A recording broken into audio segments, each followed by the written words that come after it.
La Galerie de la Banque Populaire a l'habitude d'exposer 2 fois par an des artistes et à chaque fois on prend des artistes différents.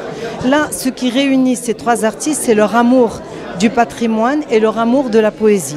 Et en fait, chacun a sa manière à parler du patrimoine sur des supports différents. Madame Amina Belmansour, elle a utilisé, on va dire, la toile, le tableau. Donc, de l'autre côté, dans l'autre salle, on a un céramiste. Et dans la 3e salle, on a Hicham Soulahi, qui lui a associé des objets de la vie quotidienne à des proverbes et des citations. Donc j'en parlerai un peu plus loin.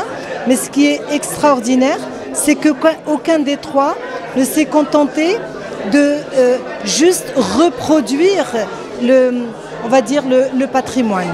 Il y a tous, pour chacun d'entre eux, il y a une valeur ajoutée. Chez chacun d'entre eux, il y a une valeur ajoutée. Donc Madame Amina Belmansour, par exemple ici, elle a utilisé le henné. Et en même temps, elle parle de ses souvenirs d'enfance, puisqu'elle est native de la ville de Fès. Elle a grandi dans la ville de Fès. Et elle raconte tous ses souvenirs d'enfance. Et sur les autres toiles, elle a introduit carrément des épices. Elle a introduit Saboul Beldi, elle a introduit des roses. Donc on peut... Et elle a même rajouté ses poèmes. Donc on peut lire, on peut regarder, il y a de la matière et on peut également sentir. Et quel est le lien entre les 3? Le lien entre les 3, c'est l'amour du patrimoine, parce que les 3 parlent du patrimoine, et la poésie, les 3 sont très portés sur la poésie. Ce que j'ai essayé un petit peu d'illustrer à travers cette exposition, c'est une relecture des dictons d'autrefois, qui sont issus de notre culture ancestrale marocaine, avec des objets qui sont en fin de vie, qui sont des ready-made, que je les ai pris, je les ai un peu recueillis, ramassés, et j'ai essayé un peu de leur donner une nouvelle vie.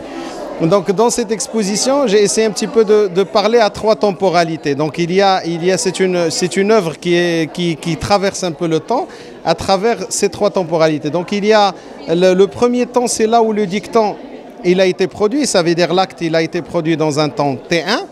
Donc il y a un deuxième temps où il y avait des gens qui se sont rassemblés, qui ont dit que avec le dicton, donc ils ont essayé un peu de reproduire le dicton.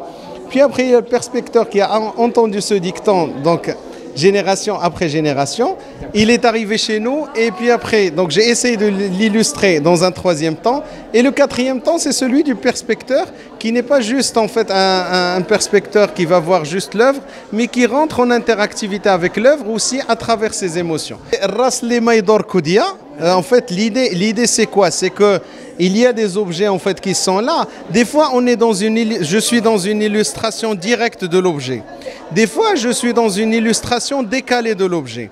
Et ce que j'essaie un peu de solliciter chez le perspecteur, c'est ce lien. Donc, il va essayer de voir en fait le dicton, voir l'objet, puis après, lui, il va un petit peu faire marcher aussi ses ménages, son arrière-plan, sa culture, son background, pour trouver quel est le lien qui va associer ce dicton avec l'objet que j'ai mis.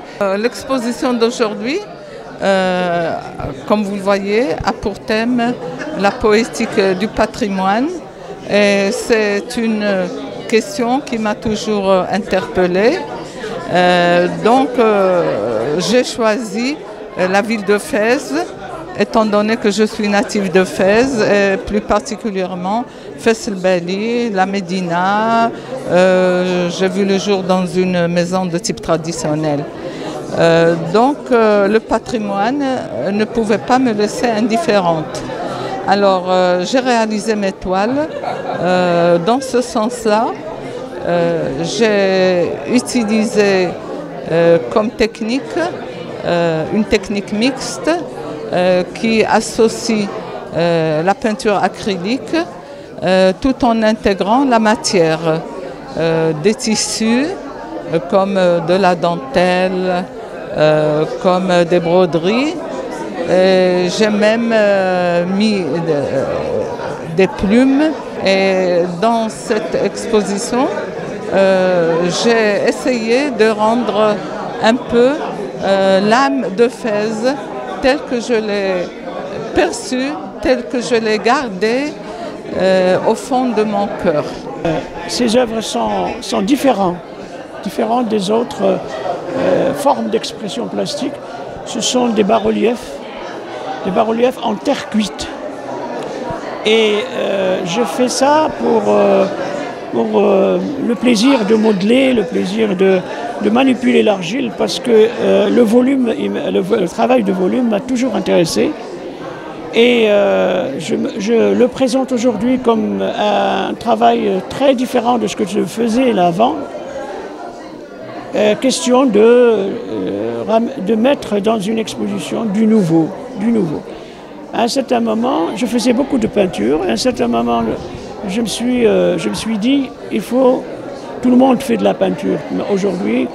Et je me suis dit qu'il faut faire quelque chose de différent. Et je me suis adonné à la recherche céramique qui m'a donné une grande satisfaction et qui a donné un cachet différent de ce qui se fait.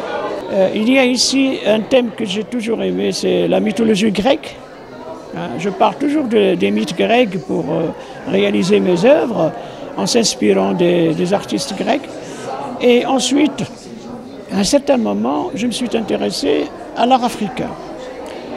Et l'art africain est un art suffisamment développé, suffisamment mûr. Il a atteint un très haut niveau comme forme d'expression.